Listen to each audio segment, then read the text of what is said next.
Choose life, choose a sport, choose a drop zone, choose a start time, choose a fucking big jump plane, choose turbine engines, speed, unlimited altitude, and endless horizons. Choose height, no low turns, and travel insurance. Choose jump tickets, choose tiny action cameras, choose your mates, choose a rig and matching helmet, choose swoop shorts and a range of fucking fabrics, choose 120 vertical speed and wondering who the fuck you are on a Sunday morning. Choose sitting on that couch, watching debriefs, spirit-saving slow-mos, smashing beers after last load. Choose standing on the podium at the end of it all. Choose a win you'll love every time. And the reasons? There are no reasons. Who needs reasons when you fly NZ Aerosports? Of course, I absolutely love the NZ Aerosports business model. I mean, come on. One glance at an Icarus fuck yeah sticker and you know it lines up perfectly with the fucking pilot mentality. But outside their wonderful use of colorful language and a great company vibe, there's a long list of reasons to say NZ Aerosports, fuck yeah. NZ Aerosports blows me away right out of the gate as a canopy manufacturer with a bold offer. They give you 10 jumps on your brand new nylon to decide if you want to keep it, swap it out, or even return it for a refund. I mean, seriously, how incredible is that?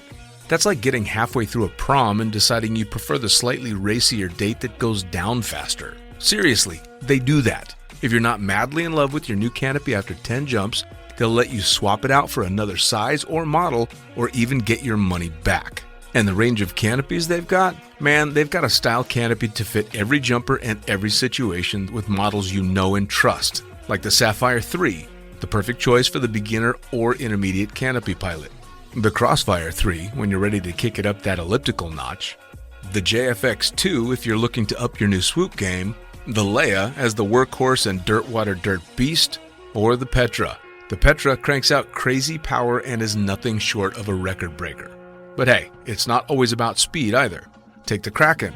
Built as a low pack volume canopy specifically with wingsuiting in mind, she gives you all the performance you're looking for with the reliability you need that'll have you itching for that next formation, rodeo, or puffy cloud.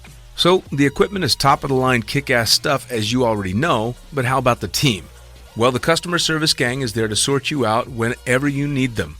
Maddie and Beto are always there to help with Jen holding the reins. They're available for you at sales@nzaerosports.com, and they've got a kick-ass live chat tool on the website if you're wanting to hit someone up right away. These are the crew you're going to want to talk to get those custom orders in. With the stock nylon, once you know what you want, they'll have that shit on a FedEx truck as soon as the credit card machine says approved and get you in the air in no time. For your custom orders, you'll be able to get a time frame for building and shipping when you design it, so get to it. And demos. They've got demos in the US available from their partner Rock Sky Market. The whole US demo fleet is there with Sapphire 3, Crossfire 3, Kraken, JFX2, and Leia canopies in a range of sizes. They also offer student and tandem demos in the US. Bottom line, every step of the way, NZ Aerosports is there to get you what you need, and I personally couldn't be happier to be teamed up with them here on Lunatic Fringe. And now, time to get started with Lunatic Fringe Into the Void, brought to you proudly by NZ Aerosports. Fuck yeah. Coming straight from the cockpit, it's another episode of Lunatic Fringe with the fucking pilot.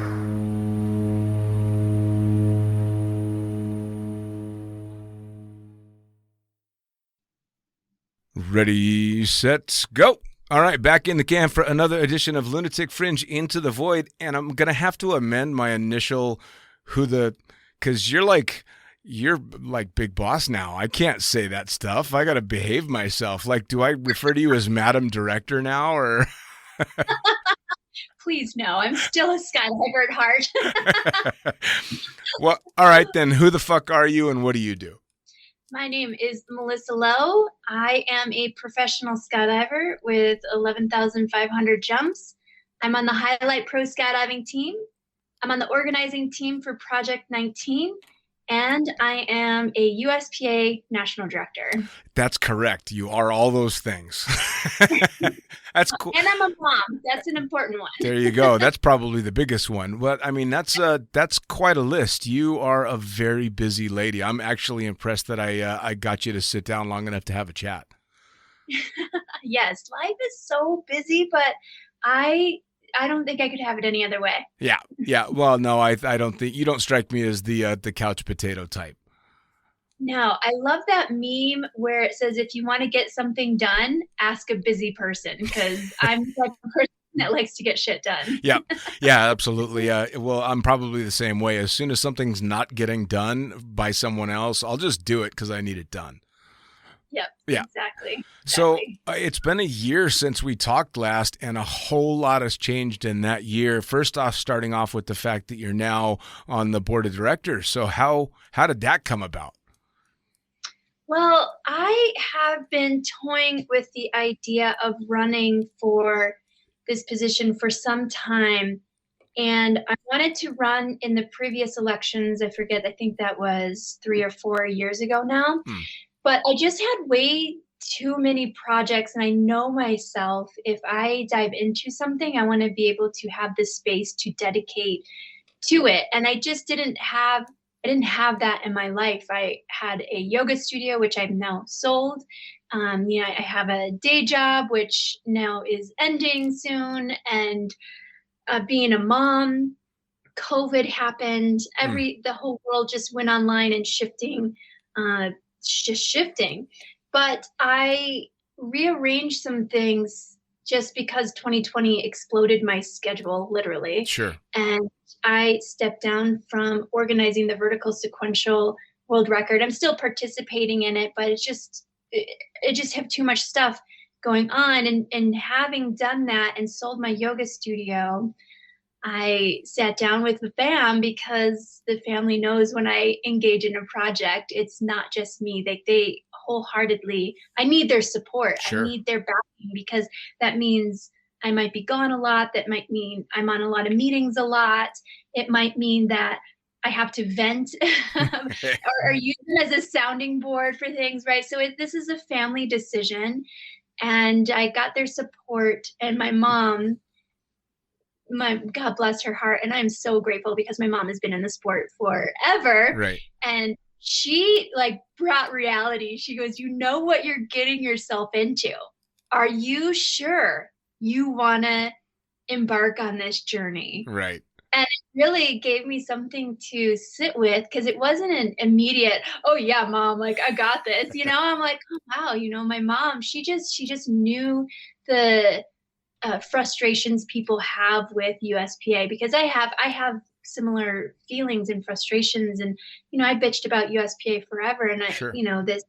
there's this convergence of I want to give back, and I owe a lot to the sport, and I just saw this as an opportunity where I have a lot of experience under my belt, a lot of time in the sport. And yeah, it's just a way to say thank you to the sport that has given me so much. So yeah, I really had to sit down with those thoughts, and with the support of my family, I wrote out some goals, and so I ran in a special election, which finished out a term. So it'll be 1 year. And now we're going for a full board elections at the end of this year in October. So I'm campaigning again. Have I thought that through? I might not have done a back-to-back campaign. Right. But I think that it's really forced me in a way that I wouldn't have to get involved with the community in a different way that I wouldn't have normally. So. Well, yeah, I mean, first off, applause to wanting to take on the task, but I think you're right that the best way to try and fix a broken machine is from the inside. It's certainly not the outside throwing stones at it, because we've all done that, right? You bitch and moan and complain, but that doesn't get anything done. So taking on that task, hats off, because I sure as shit wouldn't want to do it. But it's also, I mean, you're dealing with skydivers who on a regular basis see things from very different perspectives, and so you got to try and take all that into consideration. And I mean, that's a big big job. And even though skydiving itself hasn't changed a lot, mentalities and personalities kind of have, right? So yeah, you got a lot ahead of you.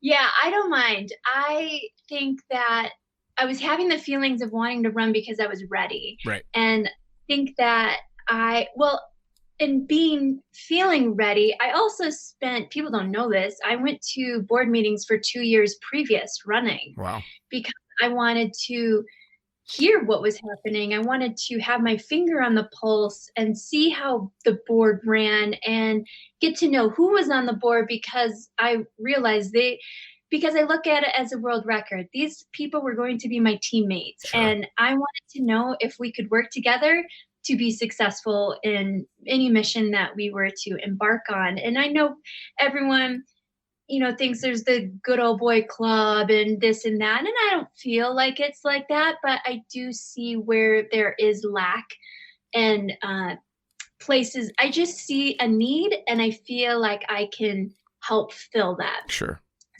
But yeah, I talked to the directors, most all of them, because a lot of them are really busy, on a regular basis, because I want to be transparent about the things that I'm working on. I want to know how we can get stuff done, because I don't want to wait for board meeting to talk about stuff and then have to wait again for another board meeting. I'm like, no, let's keep the conversations going, because if we're going to get stuff done and decisions made, we need to keep these relationships.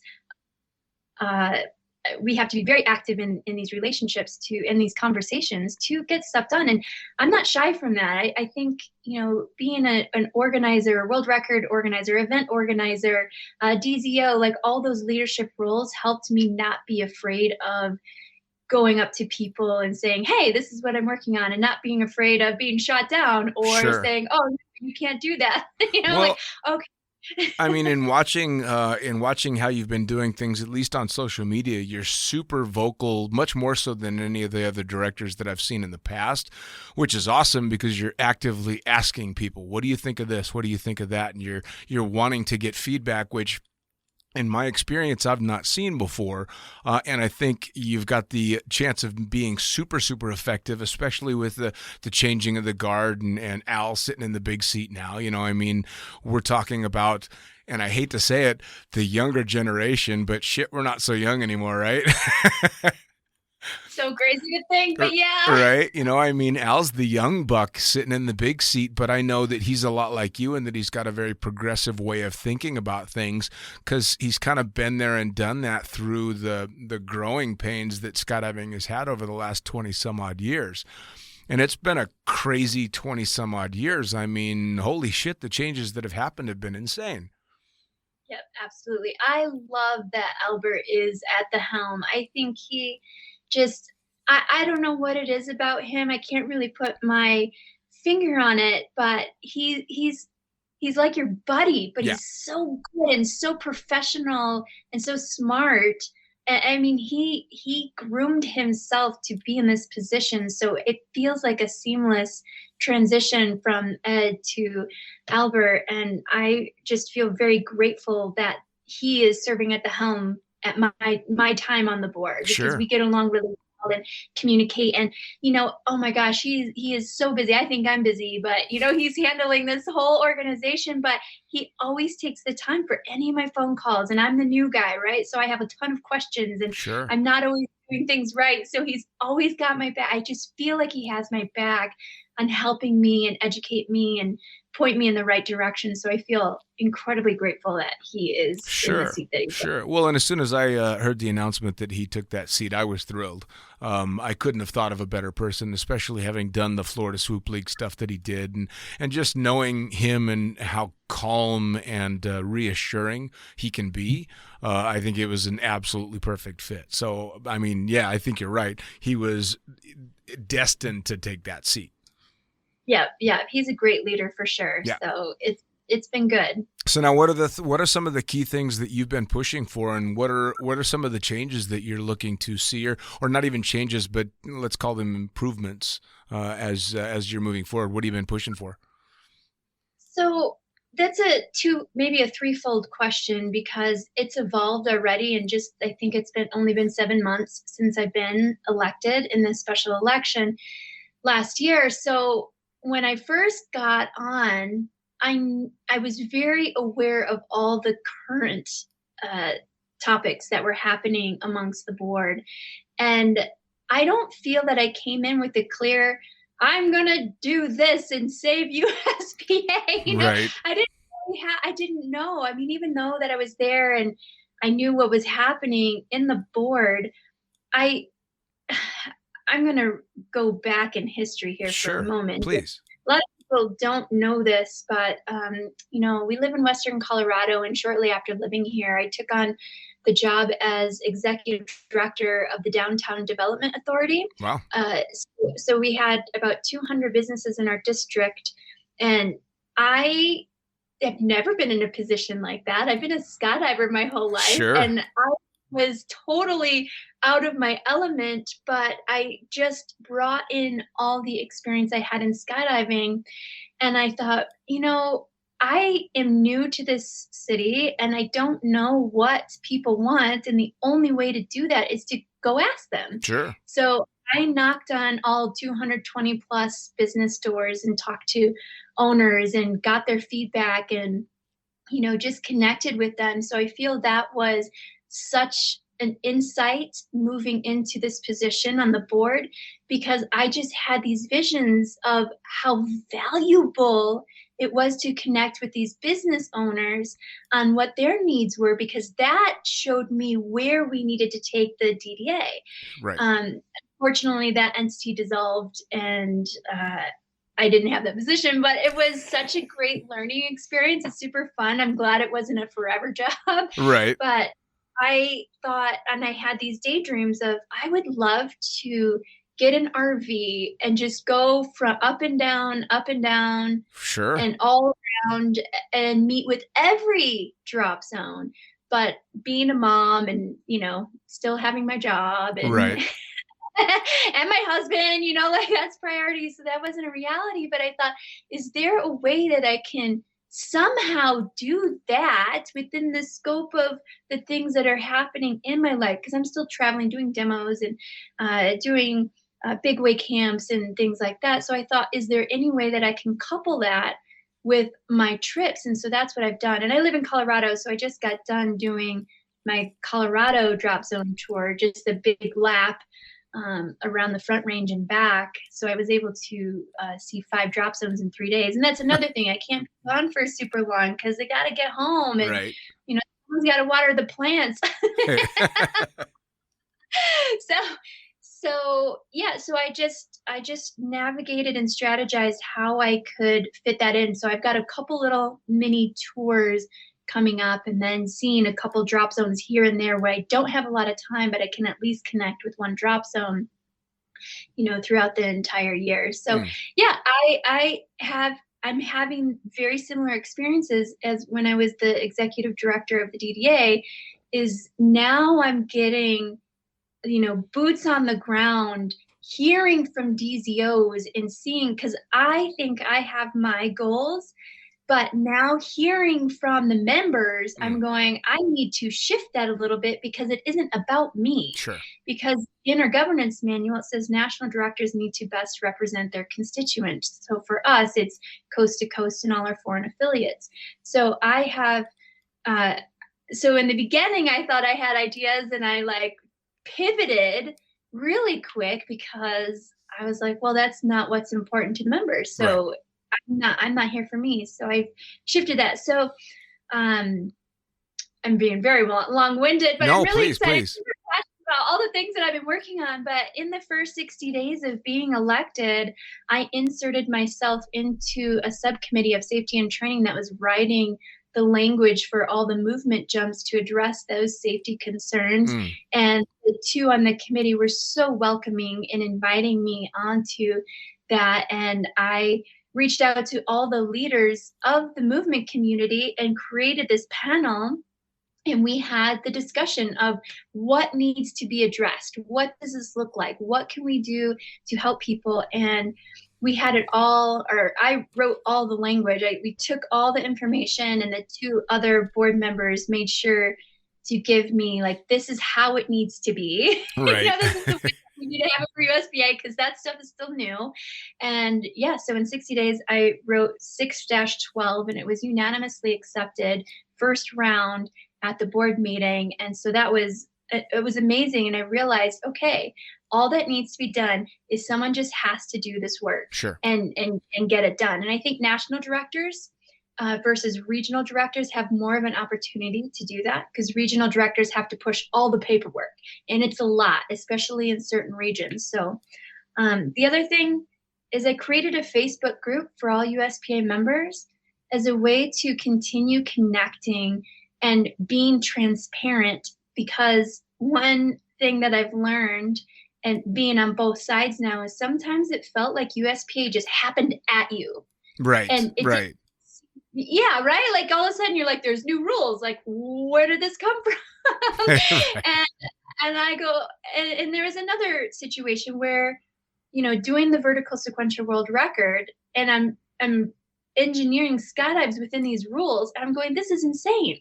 And when I investigated, like, who wrote the rules? They're like, oh, well, this belly flyer. And I'm like, what? A belly flyer wrote rules for vertical? Like, this is Right. nuts. Right.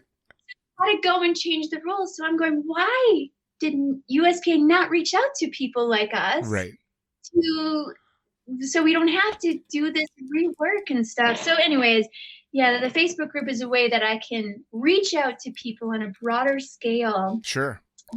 And hear what people have to say. Well, and I'll tell you what, just from speaking to you before we started the podcast, it's obvious that your mindset now is, how do I address other people's needs? Because the first thing you asked was how your recovery from surgery. And when I told you what the surgery was, you're like, oh, fuck, I need to take notes on how not to do this to other people. How other skydivers won't suffer this, down the road, or at least how they'll know what they're getting themselves into. And for those that haven't listened to the podcast, 25 years of jumping with heavy cameras will trash your neck, and then they cut you open and fix stuff. But because that was the very first thing you asked was, let me take a note, because this is something that skydivers should know about. That obviously shows that your mentality is geared towards, let's keep people informed, and let's, take all of this information and get it out there to people, which is fantastic.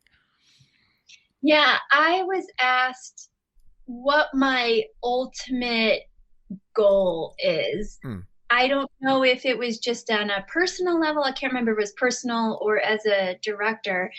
And I just went, it's for the longevity of skydiving, because I grew up in the sport, and this is my work, my play, my love, my passion. This is everything. So I could only imagine it's not that way just for me. It's like that for so many people. Sure. And if I can have any hand in helping for that longevity, even long after I'm gone, I will know that I've done my part in giving back to something that's given me so much. I mean, it's where I met my husband, and it's where I had the ability to travel around the world and have all these amazing experiences. And yeah, it's taught me so much about life, because everything I've learned in skydiving, I take in my day-to-day life and raising my child. Sure. So yeah, I love skydiving. I think the lessons that you learn in skydiving are real life, but they're amplified times 10, right? I mean, you're learning the same lessons. You're just learning it a lot faster, and the consequences come a lot quicker than they do necessarily in real life. The shit you can get away with in real life, you can't get away with in skydiving. So true, right? And it brings so much stuff up for people. I love working with people on the mental aspect of skydiving. I think people forget I'm also a longtime AFF instructor. I've been free flight coaching, organizing, so I take people from their first solo all the way to world records. Sure. So I've had the privilege of working with a lot of people, and some people that they go through, I don't know what it is about the sport that bubbles this stuff up But I've had people tell me they've had challenges at work, but skydiving helped them overcome it. And now instead of quitting their job, they're the leaders at their job. Sure. I've had people come up to me and tell I was the first person that they told that they were gay. And I'm like, oh, I hold that stuff so near and dear because there's this thing that bonds us together, right? But it's the people that is the glue to what we are and what we do. I don't know. I was listening to this book and this thought came in my head. I'm like, oh my gosh, like the sky is my church and skydiving is my religion. Like that's the stuff that really, there's no other way to describe it. Sure. Like you can't convince someone to do this one thing. Like it has to be something within them. And then you have it and then it bubbles all these emotions and feelings up to the surface. But then we also get to, we play hard, we party hard, Sure. we love hard. Sure. Well, skydiving, I think it forces people, it certainly forced me to face and deal with demons I didn't know I had to deal with, and fears that I didn't know were really a thing that I probably never would have faced had I not put myself in the position of doing something, as intense as skydiving can be. And when you boil it all down and you're sitting there at night thinking about a long day of jumping and another day coming, and you realize what you do is dangerous on top of it, you have to cope with all these things and learn to deal with the fear factor and learn how to calm yourself and learn how to be able to concentrate in situations that most people would melt down in. And in that respect, it does turn the volume down on all the bullshit in the rest of your life. That's actually how I knew it was time for me to step back and take a break from skydiving for a little while. And I took about a 3-year break from jumping because I found myself in free fall, actively pissed off and thinking about something that had happened on the ground. And that's when I went, wait a second. A, this is not the time to be thinking about that. And B, if I am thinking about that, obviously I'm not approaching jumping the way that I should be. And I took that step back, took a little break, and came back to it, loving it again. So it was kind of that real test. All right, wait a second. If you're not focused on what you're doing here, something's up. Yeah, I treat skydiving like it's a person sometimes. The way that I feel about it and have this respect and Right. give and take to skydiving. I in my head, that's just kind of the picture that I take. But that's so important. I think that talking about getting burnt out is a real thing in the sport. And if we're talking about the longevity of skydiving, some people get in. I've been through several waves of burnout. Yeah. And I would talk to people that have been in the sport longer than me. And I asked them, how did you get through this? What is that thing? And there's some people that I know since I was a kid and they've never taken a break, but I realized that they've always kept it fun. They just jumped on the weekends, Yep. but they always had their little mini goals, or they had a community of people they jumped with every weekend that they were accountable to showing up, Sure. right?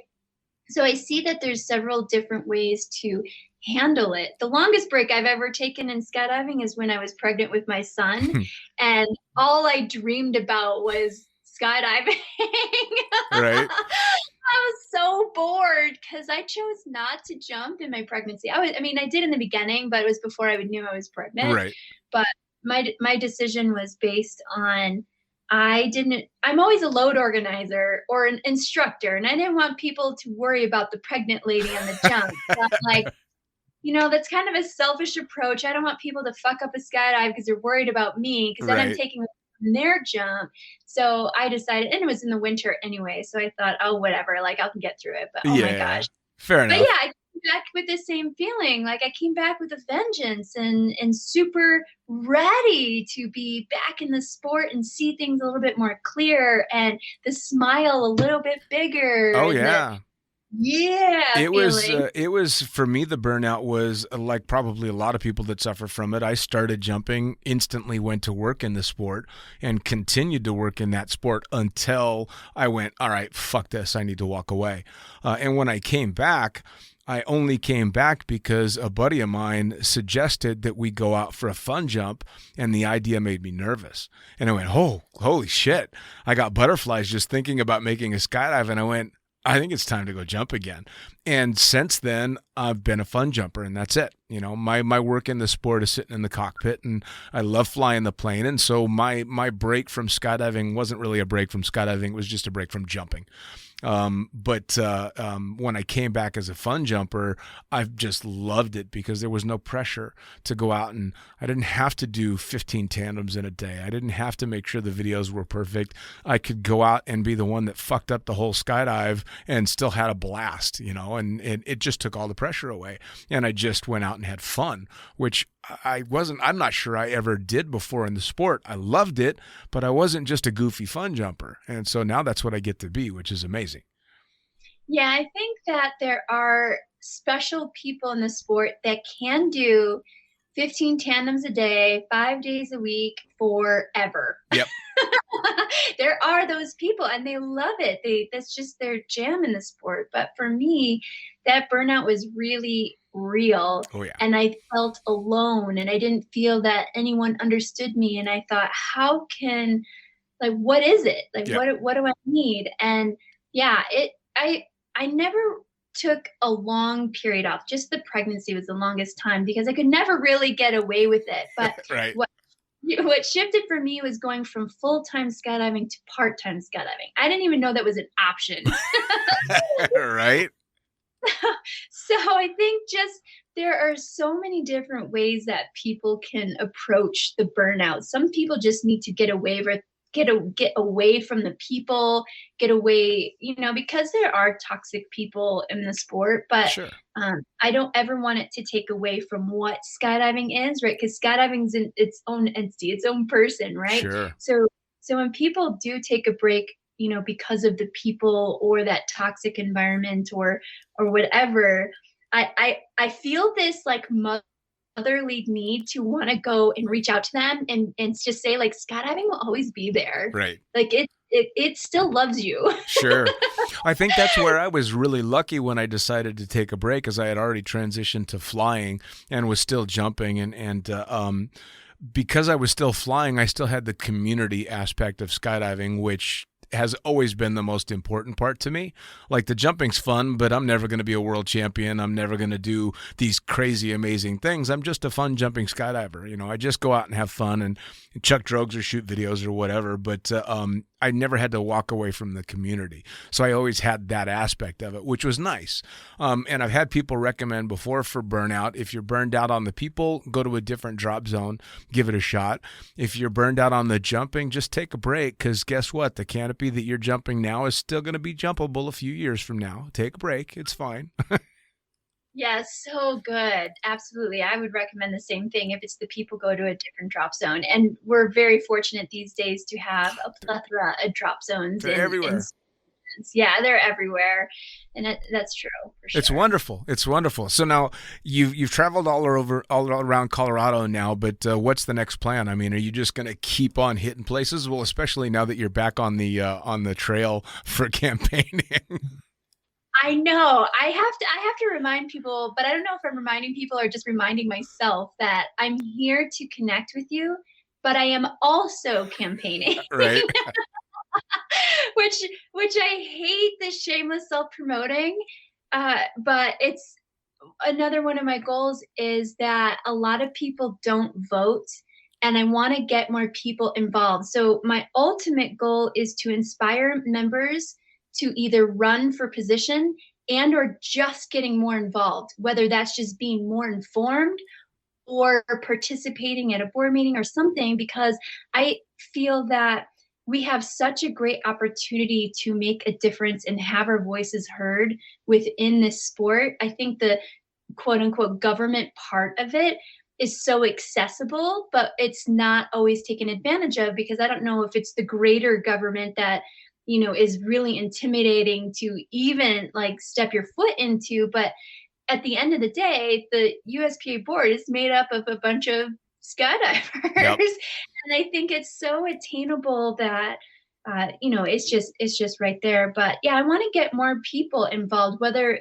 if it's just being more informed, but also voting, Sure. because voting is just like the presidential campaign, voting for your USPA regional national directors. Your vote counts. Yes. It's important. Actually, if anything, you could argue that the vote in the USPA is probably easier to track and counts more than than the presidential vote. It is. It's so funny. I got a couple people after the last campaign. They're like, my vote counted. Yeah, absolutely. I mean, it's obviously it's very important, especially if you have anything in the USPA that you want to see change in. If all you're doing is collecting the magazine and going out and jumping a couple of times, well, I get why you're not super involved, but even you have something that you'd like changed. So there's a reason to be engaged. And the cool thing is seeing you and especially Al is super engaged on social media as well. He posts quite a lot, both personally and as the big boss. And he's super accessible. And like a lot of jumpers like me, I know stories about that guy. So, like that's one of the things I love is like, I've seen you do stuff. So we've had fun together. So I know that when you're speaking for me as a skydiver, it's because you're a skydiver, been there, done that, my generation, and it's not to throw stones at previous generations. They've all had their hurdles and their things to overcome. This is just kind of our generation's time and power. So it's kind of cool. Yeah, it is kind of cool. It feels really weird to wear this title of USPA National Director, because when I was going around, because let's just keep it real, folks, I'm still a skydiver at the end of the day, you know? So when people, they stand up a little straighter and they shake my hand a little firmer. You almost need to walk into the room with a bottle of rum and shot glasses and go, seriously, let's just chill. Right. Well, maybe read your audience, figure out which drops on you. Right. So, no drinking and jumping, but. Yeah, right. So now we were going to talk about something else too. Something really cool just happened not that long ago that I know you wanted to talk about that I think is fucking fantastic. So please share with me the news that of this cool thing that just happened recently. Oh my gosh, I'm so excited. I hope you can insert like a drum roll. I can do something, yeah. My dad, Roger Nelson, a longtime skydiver, started skydiving back in the 70s and created so much pioneering technology and techniques in the sport, was finally inducted into the International Skydiving Hall of Fame. How epic is that? How epic is that? I mean, it's super cool for so many reasons. It's super cool because of all the contributions that he made to the sport, but it's also cool because he was Roger Nelson. He was a bigger, larger-than-life character that, beside the fact that he did all this cool shit, he also pulled a lot of shit in the sport, too. And he's got this rock star history of which you've written about. So to have that, again, this is super cool representation in the Hall of Fame that clearly shows that skydivers honor skydivers for what we are, right?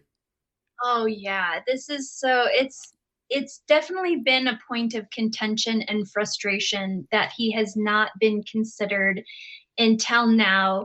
And so many people kept saying, oh, it's just politics. Oh, we need just different people on the board. And I'm going, this is bullshit. Like right. this is like, what are we trying to make skydiving to be? Like right. I said, let's be real, folks. Like I swear, you know? Right. This is not like the clean cut and whatever. And I think it's also paying homage to where skydiving came from. It's it's just how it was in that era. And I think denying that history is denying so much about our sport. So yes, it feels so great. I was, again, talking to my family about this because, I have for a long time was known as Roger's daughter. And right. I wanted people to know me for my name. And now that I'm married and instead of going by Missy, I go by Melissa, I've really confused everybody. So now I've really, like, people know me as Melissa Lowe, which is amazing because I have gone to create my own path in the sport in my own right. It's my work, my vision, the stuff that I'm passionate about. Yes, my dad offered me the opportunity, but I'm the one that did the work to get to where I'm at. And I lived a lot with the residuals of his past. And a lot of people judge me for that, or people consider me still riding on his coattails. I'm like, man, he didn't teach me how to free fly. He was a belly flyer. Right. You know, he didn't give me the skills. And people are like, oh, you got free jumps because you grew up on a drop zone. I was like, who do you think picked up all those cigarette butts and cleaned those toilets? Yeah. Yeah, right. That was, folks, like, if you want to call that free jumping, like, it's labor to my parents. Yep, for sure. But so now it just feels that this is, and I don't mean this like in a bad way or anything, but you know, after someone passes away, and then for us, like my dad's legacy is it'll be forever on. But it feels like the end cap of the work we have to do for my dad and his legacy. So it just feels like this insane, victorious moment of, we did it. We did it. You know what I mean? Because we've been fighting for it for a long time. Well, I hate to use the word vindication, but it is kind of, you know, I mean, because there was, again, for all the great stories, there were also negative stories, and everybody's heard the good and the bad. So it is vindication in that they finally got off their asses and went, oh, yeah, he was a skydiver, which means he did some shit, but he also did so much amazing stuff. And I mean, I think it's a small group of people that has that negative view and tries to candy coat everything. I had somebody get really pissed off that I had named the podcast Lunatic Fringe. They got super offended that I used the word lunatic. And I'm like, do you know the same fucking people that I know? Because I'm pretty sure Lunatic Fringe is exactly how you describe most of the people I know, and it's not a negative thing, but don't paint us the way we're not. I mean, if anything, the fact that skydivers have done all the crazy things that they've done over the years and succeeded so amazingly is a testament to how we really get shit done and still party. Yeah, we do live extraordinary lives out of the box that I think Lunatic is a great, and fringe, right? Skydiving is a fringe sport still. Yes, you know, and I honestly, I always kind of wore it as a badge of honor, and it's an homage to the guys that, like your father, that kind of had to learn along the way when shit was really dangerous, you know, when there was no safety net, so to speak, and you're kind of making it up as you go. And then with your dad coming up with courses and ways of training people that were completely against the establishment, that's Lunatic Fringe as well, because, man, he could have lost everything, and he just kept pushing through and made it succeed to what is now considered standard. You know, I mean, that's exactly what that is. You know, I mean, he kind of shoved it in everybody's faces and went, look, this is how it is. Oh, that's what I love. It's like the love-hate relationship as a daughter with their father, because that was like the testament of our relationship. It was, you know, I loved him and I hated him. Sure, just like how the rest of the community did. So he wrote in his first logbooks, which we're still trying to track down because he passed away 18 years ago. So I don't even know where all the stuff is, but right. With my brother, I remember my dad wrote poems about USPA in the front pages of his logbook, and it was awesome because remember, he started jumping when he was 16, so he was super young, getting in the sport, long hair hippie, and the sport was made of a bunch of military people, and he just butted heads with any authority figures. So he had these poems about, you know, fuck USPA and all this stuff. I'm going, I need to find that and use that in my campaign. People would love that shit. Here's my pedigree. Fuck the USPA and now vote for me. That embodies everything that I think is amazing about so many different skydivers, and especially about finally getting your dad honored. Is that kind of stuff. I mean, some of the funnest people that I've talked to have been on the fringes of what is still a fringe sport. I mean, I had Mo Valetto on, and I mean, Mo, holy shit, you want to talk about definitely walking his own path, but what an amazing guy, having done so much incredible stuff. Or Bill Booth, or, Ted Strong, all these guys that just kind of did shit their own way. I mean, and your dad was one of them. Your dad was one of those guys that just went, nope, I don't like the way you're doing this. We're doing it my way. And it worked.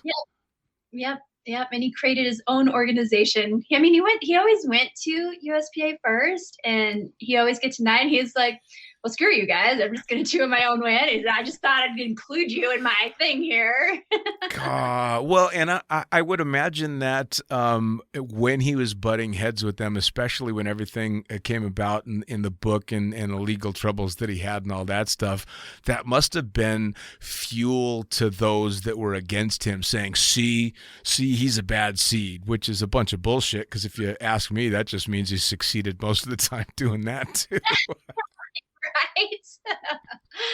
Yeah, I think he was a man that was born to fight. Sure. Because he had to fight for a lot of stuff in his life. I don't think people realize, he also had to deal with the residuals of his reputation and try to make amends. And, he served prison time and tried to come out in the community, and the community's, oh, that's a convicted felon. And you come with these, stereotypes and, right. So nothing was easy. I mean, even as kids growing up, I feel that we had to fight a lot of those battles. I'll bet. So trudging my way through and finding my way in the sport, like I was always like poised with my fists up, like I'm ready. Like if someone finds out I'm Roger's daughter, I'm all like, what you got, Yep. But I don't feel that I had to have such a fight. I think that's another thing that I love about the community of skydiving and skydiving itself is that people pretty much welcome me with open arms. And I was pretty quick to put those fists down and completely change. I'm like, oh, they're not, always judging me for my dad. I mean, there was a bit of that. Sure. Oh, you're Roger's daughter, so you're going to be a badass. And or my expectations are ridiculously way beyond my skills or experience. I think you'd go one of two ways, right? You'd either expect nothing but bad from you, or you'd expect you to be a rock star because of who you were, raised with. You're all right. She's either going to absolutely knock this out of the park, or she's going to be horrible and break all the rules. And so that had to be hard to try and carve your own path and fail and succeed on your own merits. I mean, not the, oh, well, obviously that worked because she's Roger's daughter, or obviously that went to shit because she's Roger's daughter. Yep, exactly. There was definitely all of that hanging over my head. I remember going to Skydive Arizona for the first time. I think I was 16 or 17, and they wouldn't let me jump. And I didn't have the concept of you have to be 18 to go jump in other places. Like that was, like the reality, because I was in my small little world, right? Like that's just was my world. And of course, growing up, traveling to drop zones when dad was competing when I was a kid, this is just normal life. Like I never knew the boundaries. So I remember when I finally went back to Skydive Arizona when I was 18, I was jumping a Stiletto 107, and Larry Hill had come out from the behind in his office, and hands on his hips. He's going, knowing my dad, because jumping stilettos at young jump numbers was very frowned upon, yep. And especially the size canopy I was on. And nor would I ever recommend this or have any of my students follow the path that my dad gave me. Right. But he reluctantly said, okay, but I had to do a hop and pop, and I had to prove that I could land that canopy in the main landing area, which was like a big thing back then. Right. So I did a hop and pop, and I did the back thing, but talk about like that thing hanging over you. I'm just going, well, like my dad can't make my skills good, right. So this is like a great moment, a great testament of like, I can do this. Like, this is me. Like, this is all me. And I stuck it. Sure. Yep. No, and it's funny that you say, I don't recommend this or that. So many skydivers of our generation, so to speak, have that exact same thing. Yeah. Don't do it the way I did it because we made it to the other side to tell everybody, yeah, that shit was stupid. We shouldn't have done that. And we have so much better technology. We have better wings. We have more people are proficient in the discipline of canopy piloting. Oh, yeah. That it's just we're just so fortunate now. But looking at where kids are, like when they have 100 to 500 jumps, I'm like, you are so far beyond where I was when I had that many jumps. Oh, It's goodness, insane. yes. It's the training, especially when it comes to body flight and canopy flight, is so dramatically better than anything that was out there. I mean, I'm sure like you, as soon as I was off of AFF, it was, okay, have fun in your skydiving career.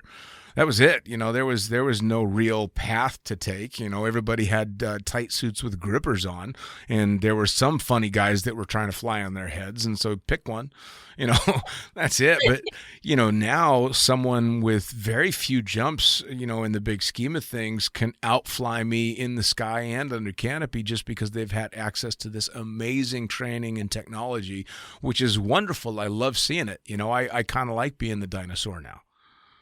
Yeah, me too. I don't mind. I used to always be the youngest one in the drop zone, and now the script has flipped. Yeah. Right? I'm going, oh my gosh, I cannot believe I am the old wise woman. Right? Yeah. When the fuck did we become the old wise sages that are giving out this advice? It's ridiculous.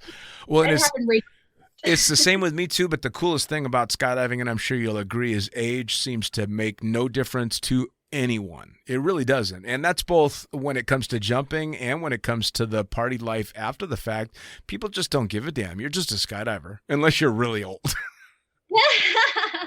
Yeah, I went on my Colorado tour. It was so adorable. Somebody was doing their 100th jump, and they go, "Oh, I hope you wore your cute panties today." I'm going, "Oh, honey, I'm too old to do undie jumps."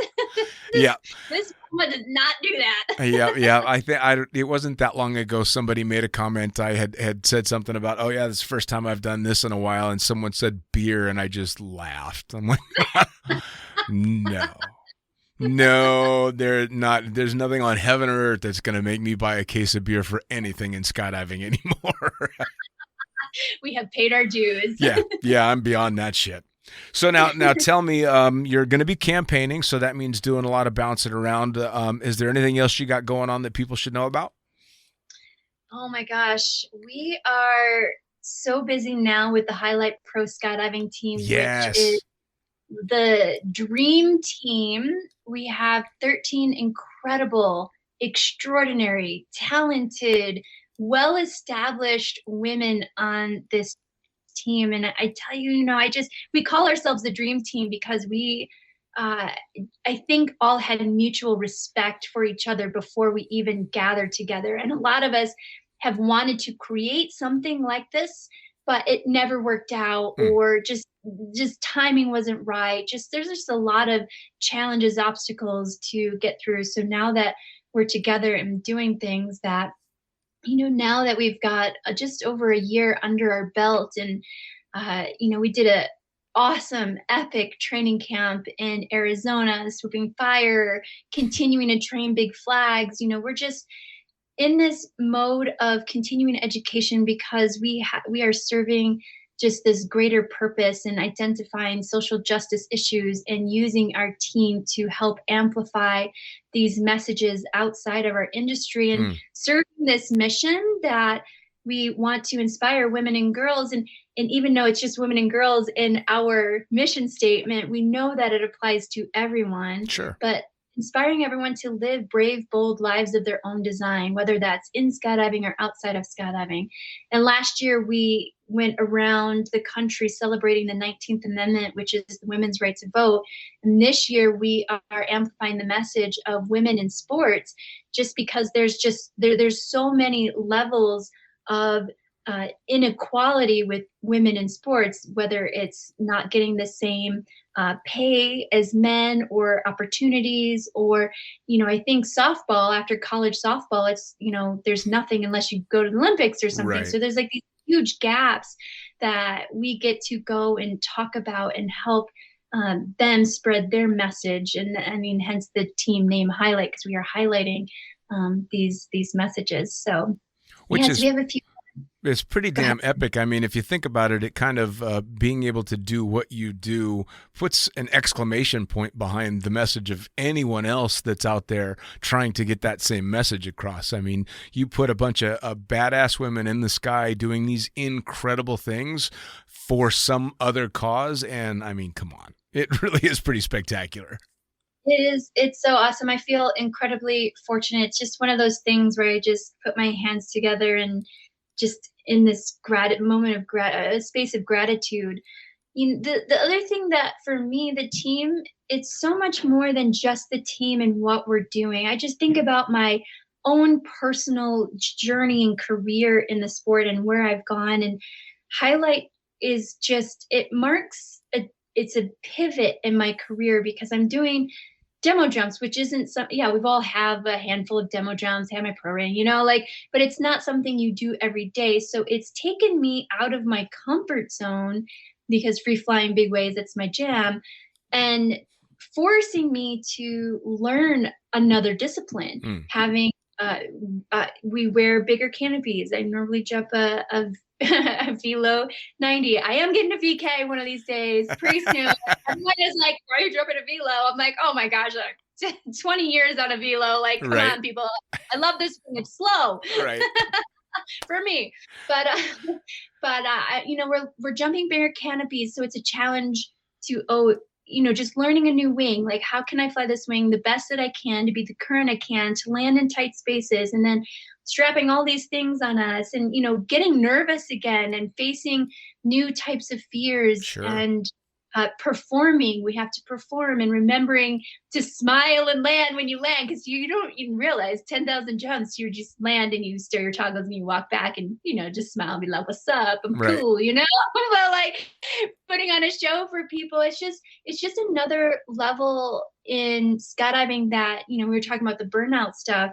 Learning a new discipline is so exciting, and it reignited another deeper love for our sport and respect to the people that have done this discipline longer than I have, because they set the stage. So I hope that the things that I've done in the other areas of my career help set the stage for other people, to move forward. So like this is a huge circle of, gratitude and moving forward in the sport, evolving. Sure.